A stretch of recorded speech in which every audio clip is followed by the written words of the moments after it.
Welcome back, everyone. Our today's topic is IT service provider acquisition and management.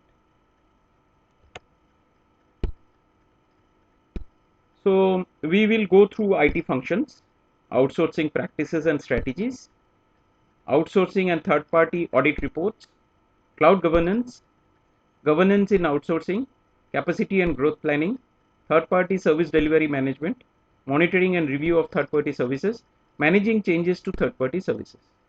Okay, before I start, I want to draw your attention to the fact that you might see that I have broken the entire schedule of the training into small modules, because I personally feel that the attention span for such trainings or such discussions do not stay more than 7 to 10 minutes. So I have tried to factor in one particular portion of it getting completed in a day's session. Not that I have tried to complete the entire domain 1 and domain 2. So you might see that others, have one full session of domain 1, full session of domain 2, but I have broken it down into small pieces so that you can focus on. And again, when you revise, you know which particular domain to focus on once you come to my YouTube and you just check through those portions only. Another aspect I want to mention here, in case someone wants to have the notes and some other details and further discussions on the topics which he or she does not feel is getting cleared with these sessions that we are having, or requires an in-depth discussion on it, you can always touch base with me at my email ID, which is mentioned in my videos. Thank you. So, IT functions. So, how would an IT function in a typical organization be? So either it could be in-sourced, that is, it could be inside the organization. So you would have the entire IT function inside. So there would be an IT department who would be actually taking care possibly of the help desk, possibly of the development, possibly of the maintenance of the entire IT thing. Or it could be outsourced. The entire thing would be given to some XYZ party and they would be managing the entire show. Or it could be a mixture where certain portions could be insourced, certain portions could be outsourced. What could be insourced, what could be outsourced, that again depends upon the organization. It could depend upon the core strength of the organization, core activities of the organization, core output of the organization. It could be on site where you would have, okay, this is a geographic location, so the support team is sitting there itself. It could be off site where someone is sitting, totally at a different place. So suppose to say that I have an organization which is in US and someone may be sitting, so the IT support team might be sitting in Canada to give a support. So that would be classified as offsite. But if I had to give the support from India to US, then it would be offshore because it's in a different shore, it's in a different geographic location. So offsite and offshore, the difference is between the geographic locations. So there is two distinct geographic locations in case of offshore, two or more. That means in one place the main organization is, and the support is given from being given from a different geographic location. It could be one, it could be two, or it could be more. So the strategy for, as I explained initially, how would you go for it? So it would depend upon the steering committee. So it would depend on, the outsource function. It would depend upon the metrics. So the metrics would be, decided by the steering committee, informed to the outsourcing agency. It could be the cost. It could be the architectural considerations. It could be the due diligence reviews which would happen. So outsourcing practices and strategies. So most important thing an organization needs to understand is, suppose an organization A, now it has outsourced its IT services to an organization which is C. So in a sense, service delivery is getting transferred, accountability is not. Accountability still remains with organization A. So in case something goes wrong, it will be A who will be penalized. It cannot say that I have transferred this to B. And again, this is a strategic decision. There has to be a proper contractual agreement to it. It could arise due to, pressures from getting a better profit margin. So having an IT function inside might be costly than outsourcing it out. That could be a decision. It is again focused by the organization to ensure that okay, I am a car manufacturer, so I'll focus on my main activity, which is car manufacturing, nothing else. So I would not do the outsourcing of the design, but maintenance, yes, that could be a function that I might outsource. So IS auditor, when auditing such things, should actually just look for certain aspects. So I have listed some of them. This is not an exhaustive list, of course. It lists out certain things. So it should check whether proper contracts are in place, proper service quality expectations are set, and it's getting maintained. So I might have a SLA of 99.989 or something of that kind to ensure that okay, this is the service quality it needs to maintain. Change controls, how a change is done and how are they being managed. So there, if there is a change, it has to follow a proper change control procedure. So there should be a change request, then someone has to actually develop the plan, someone has to inform in advance, and the other steps that would follow. I am not going into what the steps inside a change request now in this session. Detailed performance parameters. So again, there has to be a detailing of the performance parameters. So if there are 4 or 5 functions which are outsourced, so each of those functions should have a proper performance parameter detail.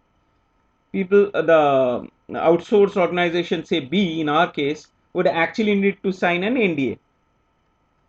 So NDA stands for non-disclosure agreement, so that in the quantum of the work which it goes through, it will obviously have some confidential information of the parent organization which it will come across. This should not be disclosed by the outsourcing agency. Outsourcing and third-party audit reports. So now IS auditor, when they go, they might come across certain audit reports which are conducted on the third party. IS auditor actually can base his or her assurance through these reports. So it could be a SOC 1 or a SOC 2 report. So SOC 1, again, I can have, we can have separate sessions on SOC 1 and SOC 2 to be explained in detail. I will not go into that depth because as a Cisa course, you don't need to understand what actually goes into SOC 1 and SOC 2. But SOC 1 actually is certain controls which gives an assurance to the parent organization that yes, the financial reporting, there is no problem in the financial reporting which is happening by the parent organization. So the parent organization has outsourced certain things to the outsourced agency. So the reporting, the financial reporting which the parent organization will do in the course of its activities, that will not get impacted by this with the kind of controls that the outsourced agency has. SOC 2, SOC 2 again is based on certain availability criteria and confidentiality and integrity criteria which is defined. So from there it comes. So management assertions, it comes from management. When management gives an assertion, an independent assertion kind of a thing from a management. VAPT reports, vulnerability and penetration testing reports, and how the reports are obtained. How have they been obtained? Have they been obtained directly from the system or how they have been obtained? We come to cloud governance because cloud has become a very important aspect now in IT outsourcing, IS outsourcing. So this has become very important. So cloud management and cloud governance. So how do you manage the cloud risks? So one actually needs to understand what are the risks which are associated with cloud. Because in a cloud, I actually physically do not see where my data is hosted. It is hosted anywhere. What is the security that it is? How do I ensure, suppose I am doing development work which I have actually placed on cloud. So how do I ensure that my competitor doesn't have look at what I am developing? So those risks need to be managed. Again, how are the changes tracked? As I explained in my previous presentation on changes. So the changes, how they are tracked. So if there is a change on the OS level at the cloud, how is it getting reflected to me? Cloud provider relationships need to be managed. So how are those relationships managed? So if I have outsourced it to Amazon, I have outsourced it to Microsoft, how am I managing those relationships? Are there any contracts in place? Are there NDAs which are signed, or how is it? I need to have a proper visibility into the cloud security aspect. So questions need to be asked by the organization to the cloud providing organizations, how they are going to ensure that there is a security to whatever they are keeping to. Okay, governance in outsourcing. So there has to be a contractual viability. Governance schedule has to be there, so there has to be a proper meeting and a proper discussion which needs to be happening on a periodic basis between the outsourcer and the parent organization. So all the stakeholders need to be identified and managed. Proper resource allocations need to be done. Performances, as I explained, needs to be continuously evaluated and worked upon for betterment. And communication between all stakeholders need to be going on an ongoing basis. Capacity and growth planning. So how does capacity happen? Capacity and growth expansions happen. So it happens with both on long-term and short-term business plans of the organization. Based on that, a capacity growth will happen. Changes which are going to be happening during those short-term or long-term business plans again need to be properly captured, because the capacity expansion might require an enhancement or it may require a degradation. And you would obviously require appropriate qualified staff to do all this. Monitoring and review of third-party services. We saw this. We will again see this. So what would the monitoring parameters be?